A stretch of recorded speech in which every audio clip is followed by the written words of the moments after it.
Now, dear ladies, here we start the second part of, or the second stage of the poem, when Ulysses starts to talk about his heir to the throne, his processor, or his successor, sorry, his successor.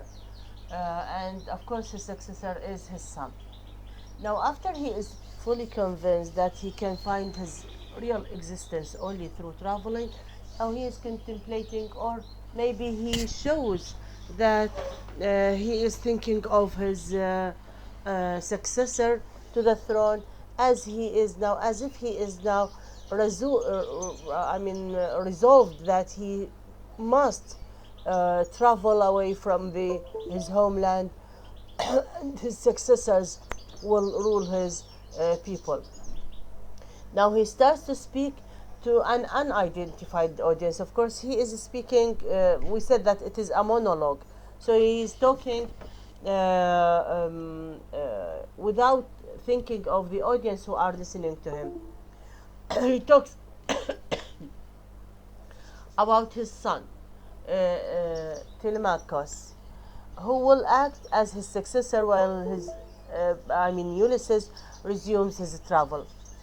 He is praising his son, and he is patronizing his son as being very capable as a ruler, and he praises his patience, his dedication to his people, and his dedication to the gods, and his prudence, and he praises his calm nature. He is not as hasty or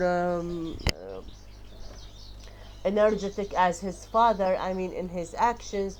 So he believes that the best one to rule his people is his son. And he refers to scepter, which means the ceremonial staff that symbolizes authority. It is a symbol for authority. So he means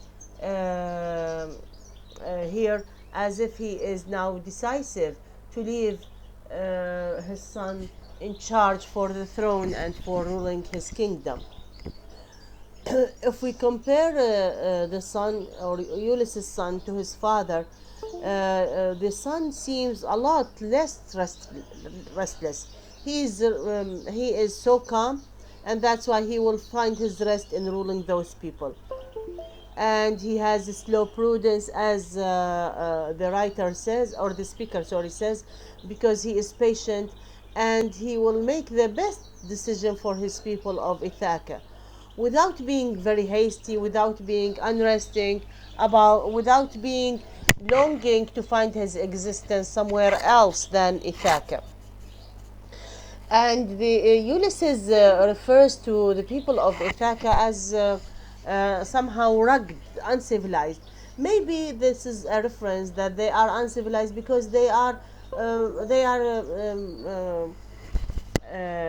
keeping their life in eating and breathing for no let's say without any real activity. They believe that their life is in eating and doing their life work, and that's why they are not anxious to know more about than this life. So they remain uncultured and uncivilized. He refers from the very beginning. Ulysses does not refer to his people as with respect. Because in fact he does not feel that he is belonging to them. Um, um, and that's why he finds that the most suitable person to to to reign them and to rule them needs to be subdued, made mild, in order to be familiar with them, with their needs, and they know him well, because they cope with each other and they are suitable to each other. The ruler, his son, and his people. And he believes that his son will civilize them, but this type of civilization for the citizens of Ithaca, the civilization must come in stages, not in a hasty way, in a very nice way, in a very nice way.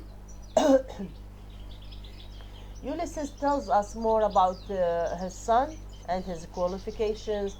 He says he is a straight shooter all the way, so he can make the good decision. A straight shooter, it means that he has a good mind that shoots the right decision. Or maybe he refers to his strength as a shooter. Um, and when he says, "When I am gone," he works his work, I mine. When he says, "When I am gone," we are not sure whether he refers to his death because he is an old aged person, or he is referring to his traveling and going back to the sea for more adventures.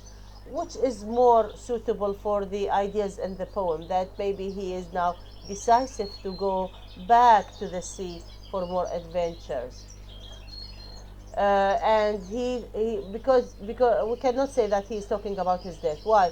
Because he says, "My son will work his work," or he works his work, I mine. It means that I have my own work to do, so I'm going to leave him in order to do my own work, which is seeking for more knowledge, seeking for more adventures, seeking for activity.